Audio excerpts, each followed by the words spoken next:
मोदी के साथ अचानक यह क्या हो गया? क्या विदेश जाने पर भी रोक लग जाएगा मोदी को? क्योंकि यह बात इसलिए कही जा रही है कि पहले प्रधानमंत्री मोदी पर विदेश जाने पर रोक था, इनके नाम से वीजा नहीं मिलता था, अमेरिका यह सब वीजा नहीं देते थे। लेकिन प्रधानमंत्री की कुर्सी पर बैठने के बाद प्राइम मिनिस्टर ऑफ इंडिया को वीजा दिया जाता है, मोदी को नहीं मिलता। खास तौर पर प्राइम मिनिस्टर ऑफ इंडिया के लिए वीजा मिलता है।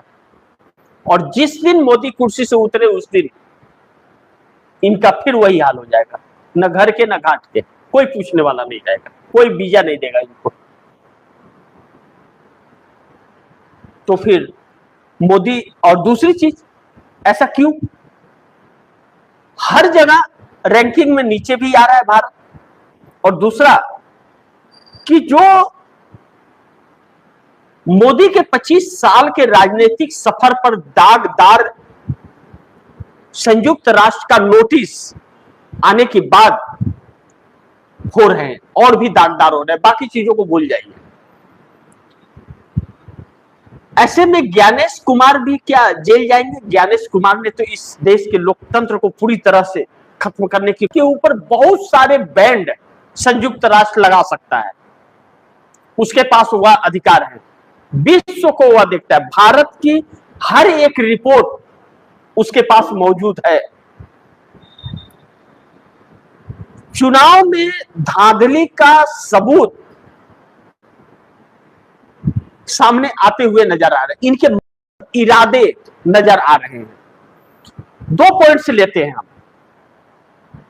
इस पर 2 पॉइंट्स पे हम चर्चा करेंगे कि मोदी के 25 साल के राजनीतिक सफर दागदार, यूएन नोटिस के बाद ज्ञानेश जाएंगे जेल। तो ऐसे में बड़ी महत्वपूर्ण यह है कि यूएन ने जो रिपोर्ट मंगाई, उस रिपोर्ट के बारे में मैं आप दर्शकों को बताऊं तो आप दर्शक यह देखिए कि रिपोर्ट कहती क्या है। वह रिपोर्ट बड़ी महत्वपूर्ण है कि उस रिपोर्ट में यह कहा जा रहा है,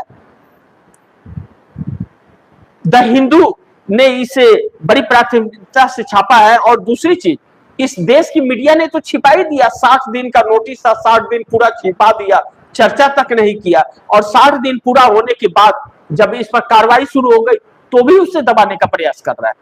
क्या कह रहा है द हिंदू? एक विशेष रिपोर्ट के अनुसार द हिंदू कह रहा है कि संयुक्त राष्ट्र के 3 विशेष दूतों ने भारत के आयोग, इलेक्शन कमीशन ऑफ इंडिया द्वारा चलाए गए एसआईआर कार्यक्रम को लेकर गंभीर चिंता व्यक्त की है। संयुक्त राष्ट्र के इन विशेषज्ञों ने आरोप लगाया है कि इस प्रक्रिया के तहत मतदाता सूची में बड़े पैमाने पर मुस्लिम और अन्य अल्पसंख्यक मतदाताओं के नाम हटाए जा रहे हैं। आगे कहता है कि लाखों नाम हटाए जाने का आरोप है। इसमें विस्तार से रिपोर्ट बनी है कि संयुक्त राष्ट्र के दूत भारत सरकार का ध्यान इस ओर आकर्षित करते हुए कहा है कि चुनाव आयोग के नेतृत्व में चल रही इस एसआईआर प्रक्रिया के माध्यम से मतदाता सूचियों से लाखों नाम बड़े पैमाने पर हटाए गए। इस कदम से विशेष रूप से अल्पसंख्यक समूहों के लोग प्रभावित हो रहे हैं। आगे कहा जा रहा है कि पारदर्शिता की कमी और एआई का इस्तेमाल, संयुक्त राष्ट्र की रिपोर्ट में इस बात पर विशेष रूप से चिंता जताई गई है कि मतदाता सूची में संशोधन के लिए अपारदर्शी और एआई संचालित सिस्टम का इस्तेमाल किया जा रहा है। इन तकनीकों में सुधार या शिकायत निवारण का कोई स्पष्ट जरिया मौजूद नहीं है। रिपोर्ट में यह भी आशंका व्यक्त की गई है कि इसके पीछे अल्पसंख्यकों को बाहर करने का एक राजनीतिक नैरेटिव सेट करना है, यानी कि यह आरोप इस सरकार पर लग रहे हैं। तो ऐसे में मुख्य चुनाव आयोग ज्ञानेश कुमार कटघरे में है, हमारे देश की सरकार कटघरे में है नरेंद्र मोदी की। इन दोनों के ऊपर आरोप लग रहा है कि मोदी के लिए ही ज्ञानेश कुमार कर रहे हैं और न्यायपालिका सुनवाई कुछ नहीं कर रहा है, इसका भी जिक्र है। अब दूसरा जो बड़ी महत्व है, अगर संयुक्त राष्ट्र एक्शन लेगा तो क्या क्या एक्शन लेगा?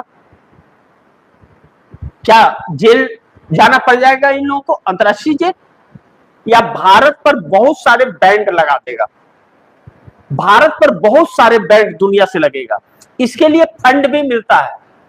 अलग अलग देशों से, जो टीएन सेशन के वक्त हमारे देश का चुनाव आयोग का लोहा पूरा विश्व मानता था, और राजीव कुमार और ये उनके बाद जो आए ज्ञानेश कुमार, पूरा मारा छिछलेदर कर दिया। तो बैंड लगाए तो इसमें क्या हो सकता है? नंबर 2 पॉइंट्स इसमें, मोदी पर विदेश जाने पर रोक लग सकता है अगर चुनाव में धांधली साबित हुआ तो, और प्रधानमंत्री की कुर्सी जा सकती है। तो प्रधानमंत्री की कुर्सी जाना न जाना तो भारत की बात है, संयुक्त राष्ट्र ऐसा नहीं कर सकते। तो संयुक्त राष्ट्र बहुत तरह का, हमारे देश का जो प्रतिनिधि जाता है चुनाव आयोग का दूसरे देशों में, उसको बैंड हो जाएगा, वह कहीं भी किसी से कंसल्ट नहीं कर पाएगा, उसका राय कोई नहीं लेगा, उसके राय पर कोई नहीं चलेगा, क्योंकि उसके राय में विरोधाभास और कठोरता इसको नहीं कर सकते, नफरत कर सकते, वह चीज है। तो इन सबके बीच चुनाव में धांधली से अब संयुक्त राष्ट्र भी हमारे देश की सरकार को असंवैधानिक सरकार समझने लगा है, पहली चीज। और गंभीर आरोप सरकार पर लग गया कि सरकार की मिलीभगत से चुनाव आयोग कर रहा है और संरक्षण उसे सुप्रीम कोर्ट का मिल रहा है, आम जनता के साथ अन्याय हो रहा है। अब इसी में पूर्व मुख्य चुनाव आयुक्त कुरैशी की किताब आ गई मनमोहन सिंह को लेकर के, और भी मुंह काला हो गया मोदी जी का। तो मोदी के साथ अचानक यह सारी चीजें जो हो रही हैं वह मोदी के पक्ष में नहीं है, मोदी के नाम को दागदार कर रही हैं, इनका 25 साल के कैरियर को खत्म कर रही है।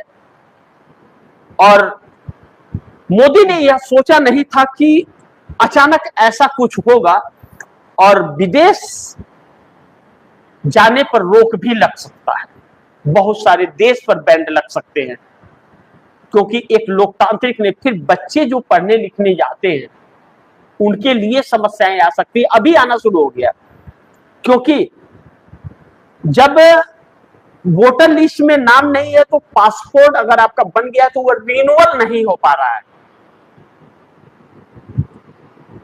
वह रिन्यूअल नहीं हो रहा है, उसे रिन्यूअल नहीं कर रहे हैं लोग।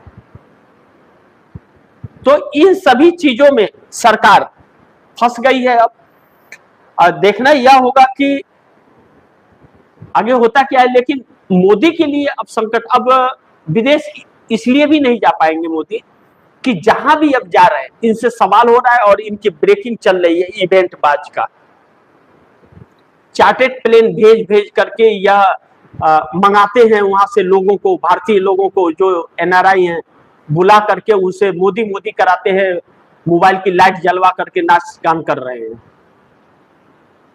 तो जाने से वहां की सरकार की बदनामियां हो रही हैं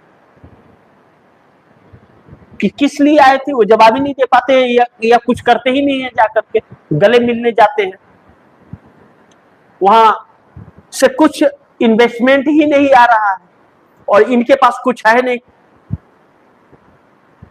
इनके पास कुछ है नहीं और वहां से कुछ आ नहीं रहा है और अडानी की सेटिंग हो जा रही है। तो बीच में जो जाता है इनका और उनका दोनों के बीच मिलान कराने के लिए, उसको क्या कहते हैं आप लोग ही उसको समझ लीजिए, बार बार वह नाम लेना ठीक नहीं है। तो यह काम करते हुए नजर आ रहे हैं, तो फिर कोई इनको बुलाएगा नहीं, उस पर भी रोक लग सकती है।